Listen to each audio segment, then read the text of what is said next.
I used Windows 7 for about 8.5 years and just moved on to 11 about at the end of June, mainly because I got a newer computer.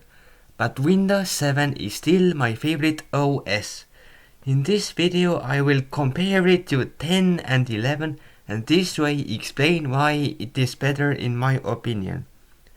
As a small note, while I have never had Windows 10 on my main computer, I have used it on school computers, relatives' computers, and as a virtual machine, for example, so I do have experience with it, and I'm not just criticizing it without trying it first.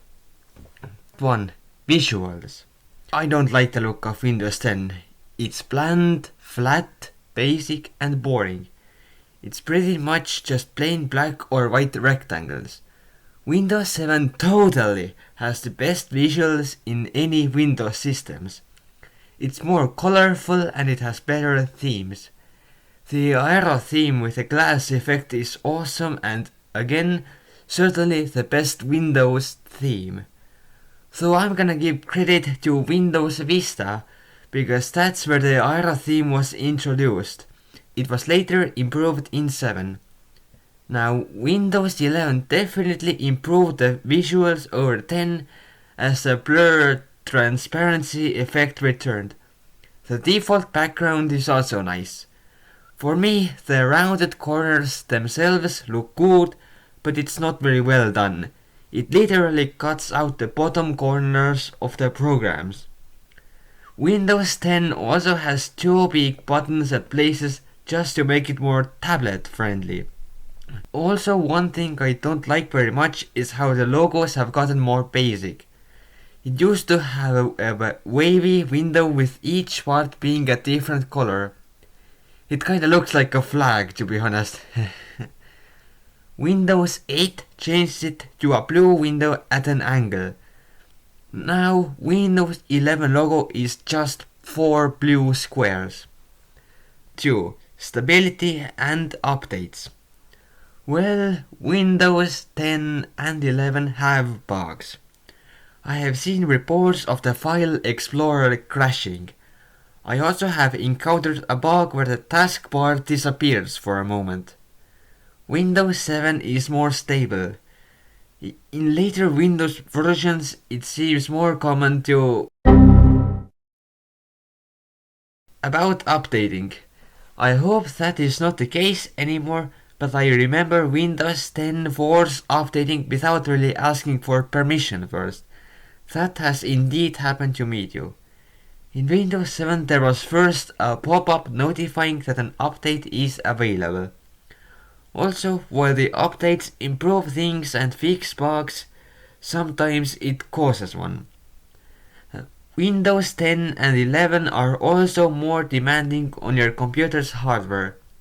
I guess that kinda explains the issues. 3. Microsoft account. While installing 10 or 11, you very likely have to log into your Microsoft account, connecting your Windows profile to the Microsoft database. Talk about personal computer. As time goes on, Microsoft makes it harder to bypass the logging in. First, there was an option to create an offline local account. Then it only appeared when you suddenly cut off the internet connection. I'm not sure if they fixed that one. Now 4. Bloatware. The start menu is an important part of Windows. It is one of the main places to open programs. However, in Windows 10 and 11 it is filled with unnecessary third-party apps, like I have Spotify here. And I used to have WhatsApp.